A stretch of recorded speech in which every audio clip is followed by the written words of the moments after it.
Hello everyone, this is Digital Dinosaurs and welcome back to the channel. Today, my friend Wellom Master and I are starting a new series, the Little YouTube Channel Reviewers. On this show, we will review all sorts of movies, from this to this. Well, that's a relief. Otherwise, this story would be longer than Lord of the Onion Rings. Well, Thork! How this will work is that I will be talking about our movie for a little bit, with some jokes by Wellom here and there. After the movie, we will have a discussion together about what we thought about the movie. Let's go! So we're starting with only the highest quality movie, the Little Panda Fighter. What? This movie was made to cash in on a more popular one? Who cares, we're still reviewing it. The Little Panda Fighter is a 2008 movie that was, influenced by the DreamWorks movie Kung Fu Panda. This blockbuster was made by the prestigious and creatively challenging Video Brinquedo, aka Toyland Video. This Brazilian studio has made such classics as Tiny Robots, The Little Cars 3 and Fast and Curious, and Ratatouille. Precisely! So we begin this movie, and boom, there is the bear bar box, and there is our protagonist, Pancada. What? You thought he was just a disgusting mess of CG polygons, not a panda bear? Well, what an acute observation. What is that? It looks like an evil mastermind. It does. So this lovely scene is followed up by one where this YouTube video we're using fucked up for no apparent reason. And then one where we see this bear try and use a Dragon Ball attack against this cuddly character, but fails. We then learn some more about the bear bar box. So basically, Pancada's this janitor, and this polar bear, with a really creative name of Polaris, is the boss of the place, and he's pissed off by the fact that this bear, Freak Teddy, wins every boxing match at the bear bar box, even though none of these bears have boxing gloves, and I'm not sure if anime abilities are legally allowed in boxing. Polaris considers fighting Teddy himself. However, according to Mr. Grizzlepuss, the mutated hedgehog abomination, he can't, or else he's breaking the contract he signed when he obtained the club.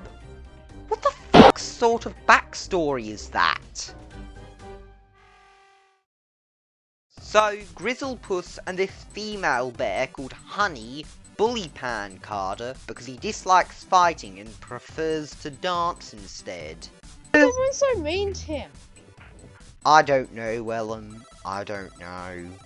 Pandas are the alpha creatures. Pancada goes into Polaris's office and an atrocious sound effect plays. Sir, I was wondering if, Then Polaris has an idea, and just before he can say what it is, it jump cuts to this place where Bootleg Shifu is meditating. And I do know that he has a different name in the actual movie, but I really do not give a shit. Apparently, Bootleg Shifu is Pancada's dance instructor, but also his meditation person? Also, he abuses Pancada as well. Too much confusion can make you seem mentally unstable. I think you are unstable. No, what's wrong with you? Are you really that stupid? Are you nuts? What is it with these people and everyone hating on Pancada?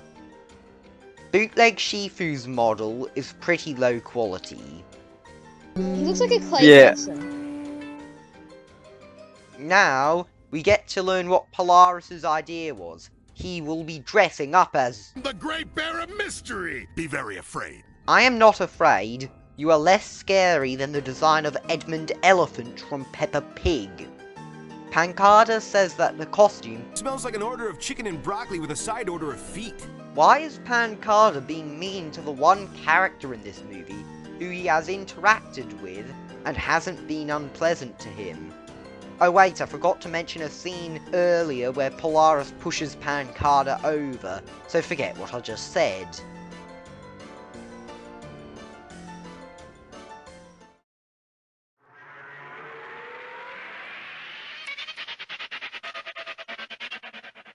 Anyways, because of the smell, Polaris orders Pancada to wash the costume. What is that? That's not a washing machine. Is that a deep fryer? It's gonna fry them. I hope he salts them properly afterwards. Obviously, a washing machine thing is a great cue for Pancada to recreate a scene from Invasion of Astro Monster. This dance scene also includes what just might be my favourite shot from this movie. So, in the next scene, a Portuguese newspaper appears. However, when it remembers that we are watching the English dub and not the Portuguese dub, it fucking magically translates itself into the English language. Also, this picture shows a later part of the movie, so spoilers for the movie within the movie. After seeing this, Wellom made the following observation. And why does Pancada not have a chin? Why is there no chins in this? Polaris tells Pancada to fetch the washing, and after breaking the majority of his skeletal system, he notices that they shrunk a little. Looks like it shrunk a little. Looks like it shrunk a little. Looks like it shrunk a little. Well, could be worse, I suppose. We then get a marvellous sequence where we transition between two locations. Firstly, the Bear Bar box, where Polaris is fighting Freak Teddy, and some random building that we never have seen before or see again, where Pancada is doing a dance routine. However, the costume that Polaris is wearing has shrunk so much that he looks vaguely like a pad. But it would be stupid for all of these characters to believe that this muscular creature is Pancada, right? Right? Look, Mr. Grizzlepuss, it is Pancada. No wonder he was saying all those silly things this morning. You're right, that dopey kid must have a death wish. Oh fuck. So we get a lovely back and forth between this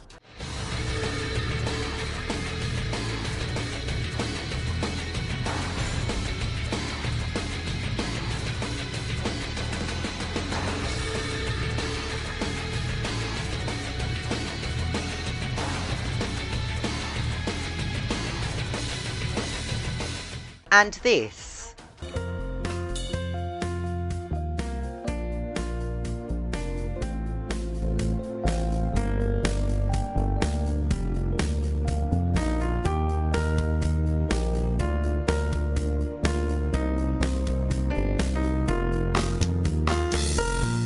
Also, there are two things in this back and forth that you simply have to see. One is that, in this reflection shot, we can just see Polaris's model standing still while sound effects from the fight are still playing. The other is a scene that every reviewer has to point out, and that is the scene where Pancada jumps over these judges and into a door without them even reacting. What is that? Those dancing skills. Polaris wins the fight, but these bears, who are likely less intelligent than a Kentrosaurus, believe that it was Pancada. Pancada's dance was also apparently an audition to get into a dance academy. And in addition to everything else I just said, Pancada, you'll be the first panda ever accepted into the academy. And won't that be a treat for you? Why are the sapient bears in this universe so biased against pandas? So, some scenes imply that Pancada was not accepted into the academy, but some scenes do. The movie overall makes slightly more sense if you accept that he got into the academy, so I'll roll with that. In any case, Bootleg Shifu says, But I beg you, I can't take any more leaping, silly bear. His teacher's so mean. Like, all the other guys were actually, like, giving an honest review, but then he was just like, time to insult my student and make him feel bad. yeah. Everyone treats Pancada like a star, and this dumbass of a panda believes that they're excited about his dancing. Then Honey slaps him, before saying, You sure will, little cuddle bear. Bye. Woo woo! "What the fuck was that?" We then witness the greatest laughing animation of all time. Just before Polaris tells Pancada really why everyone is excited.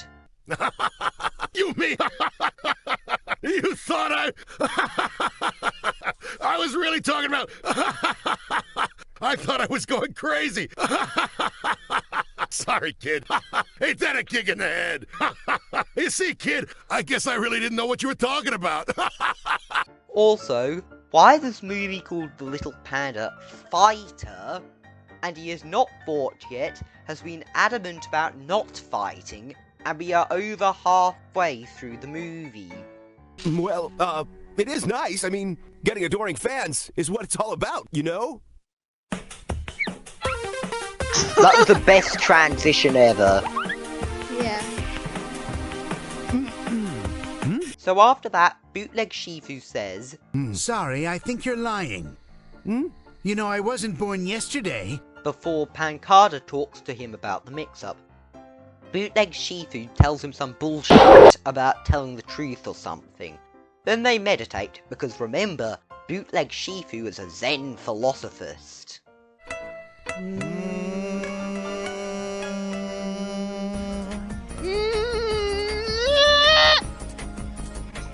Meditation 100.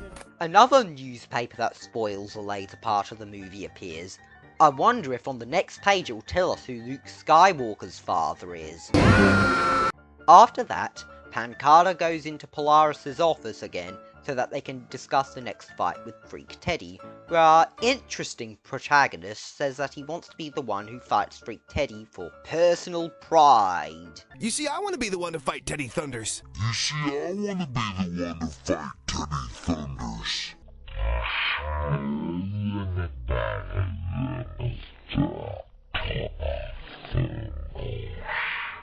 I'm absolutely sure Pancada will win.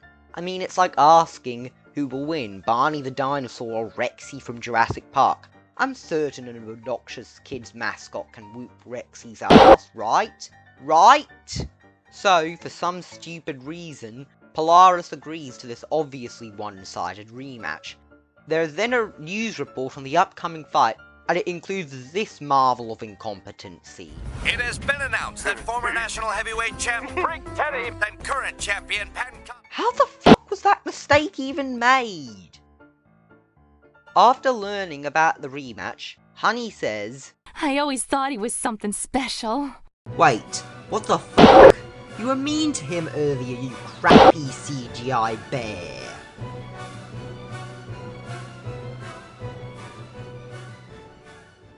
Anyway, time for a drawn-out training montage. Yay!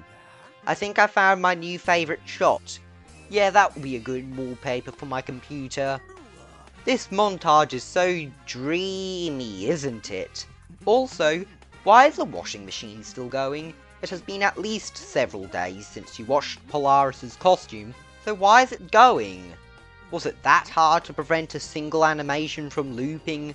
Also, I think it is as good as time as any to point out how bland and low quality the backgrounds of this movie are. It's just trees and the odd rock here and there. Why is he only doing sit-ups? How long does he have before the next fight? After the montage, Wellom predicted that Pancada would lose.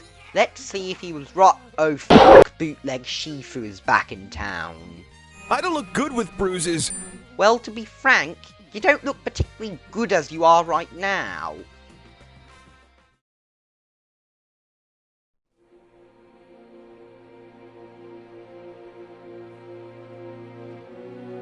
In the next scene, we get the previously foreshadowed fight between Freak Teddy and Pancada. Honey and Grizzlepuss talk over each other. I've never seen so many customers here. I've already made a week's worth of tips. Because apparently there are so many humanoid bears in the empty seats. Seriously, more people came to the fight at the beginning of the movie when they said that no one was interested in the fights. Also, hold on.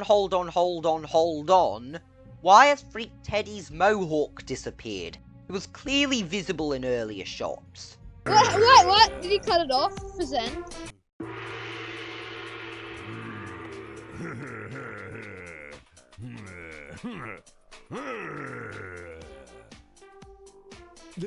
Isn't this music perfect for a fight scene?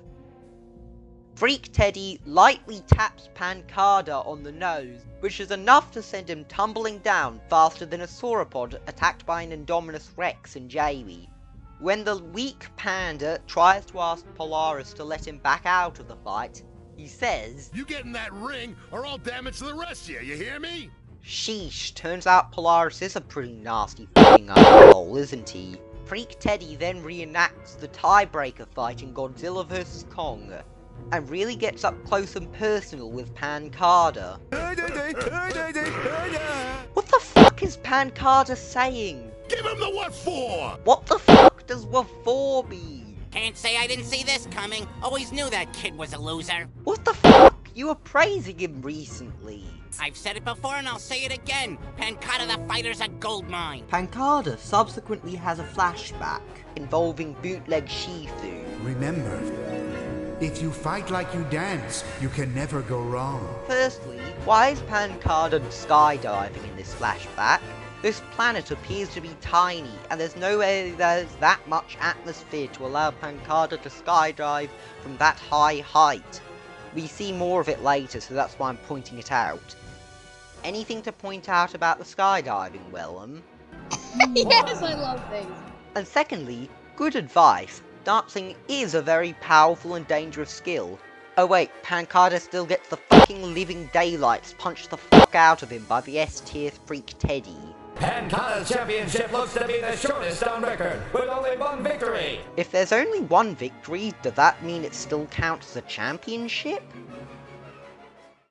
Mr. Polaris, may I talk to you, sir? What's on your mind, Pancada? Did his nose just go through the glass? Yes, it did. We then get our amazing, epic twist villain reveal at the end of the movie. The only reason Polaris let Pancada fight Freak Teddy was so that he could bet all of his money on Freak Teddy to win, and everyone else bet on Pancada, so now he's the richest man in the whole city! Firstly, city? I have only counted 4 buildings, including the bridge, in this entire quote-unquote city, and they all seemed rather far apart from each other. And secondly, the fact that Polaris got rich off Pancada is definitely a bit out of nowhere, but honestly it's the best piece of plot in this movie. Instead of our main character just winning because he's the main character and is plot armored, etc., the most realistic thing happens to him. He takes a horrible bloody beating and someone else profits off of him. That's reasonably creative considering they could just have made Pancada dance on top of Freak Teddy's ass.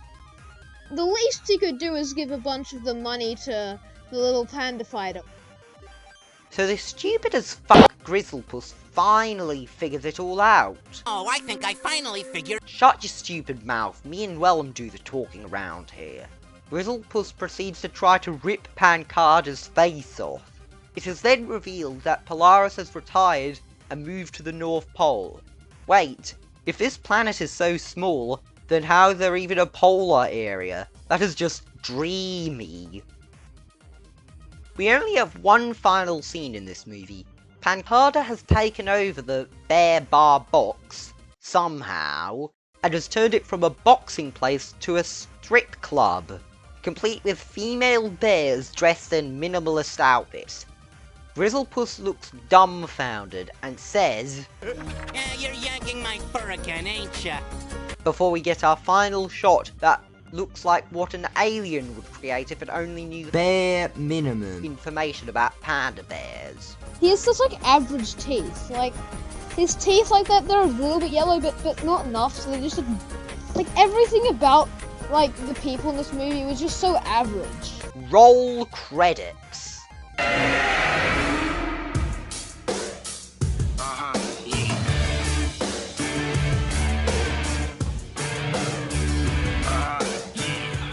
So, that was the Little Panda Fighter.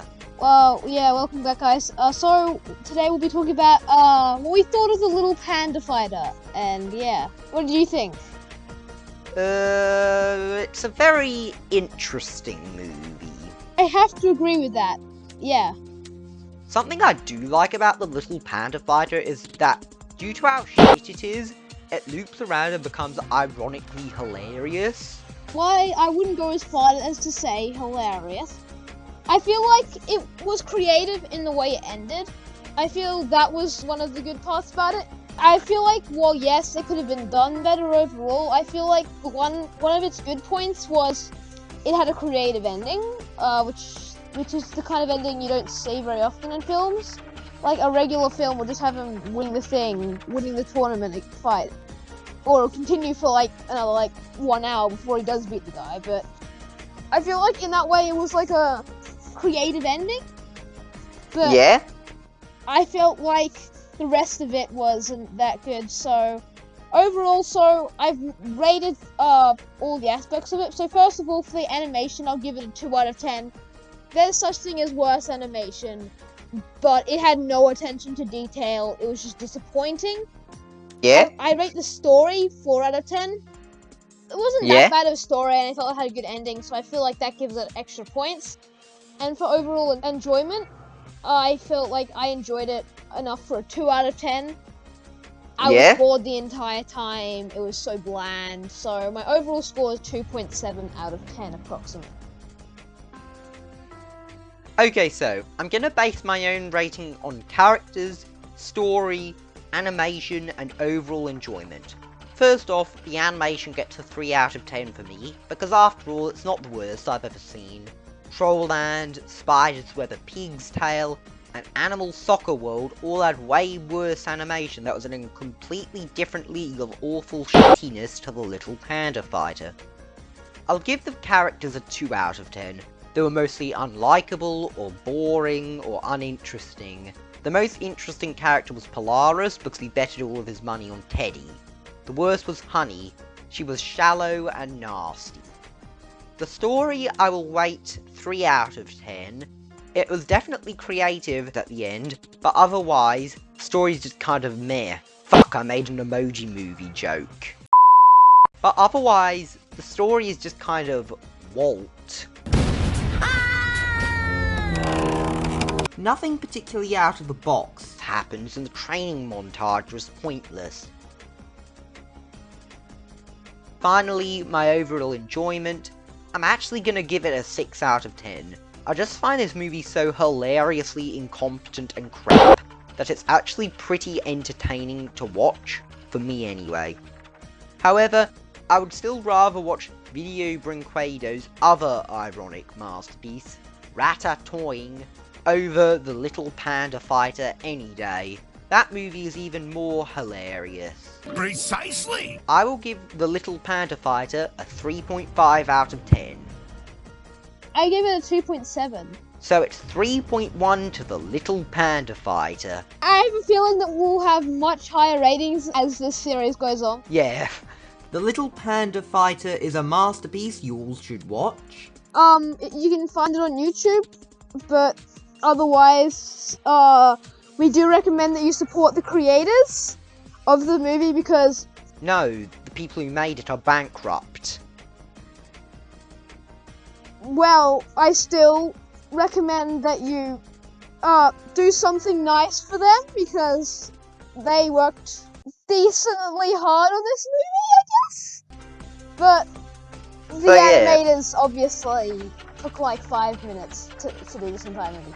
But overall, our review is you should watch it if you're looking for something ironically bad. Like, if you're looking for something where you're not expecting anything good, but it's just like, you want to laugh at something. Maybe if you like you want to laugh with your friends or something for how bad it is. It wasn't the worst movie I've watched. At least it didn't have any plot holes, but I guess you need a plot to have plot holes, so that might have been the reason. Thanks for watching this The Little YouTube channel, reviewers. Review of the Little Panda Fighter. This will be me and my friends signing out. Have fun until the next time. Goodbye. I'm Digital Dinosaurs, I hope you have a good day, and as an outro, here's a Grammarly parody. This is Tyler. Tyler, with Grammarly's help, is writing an email to his boss, Anita.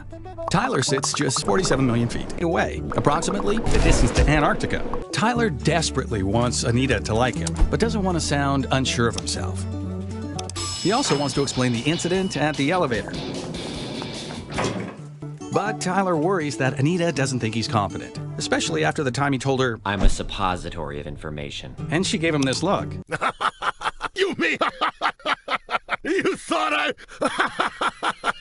I was really talking about... I thought I was going crazy. Sorry, kid. Ain't that a kick in the head? You see, kid, I guess I really didn't know what you were talking about.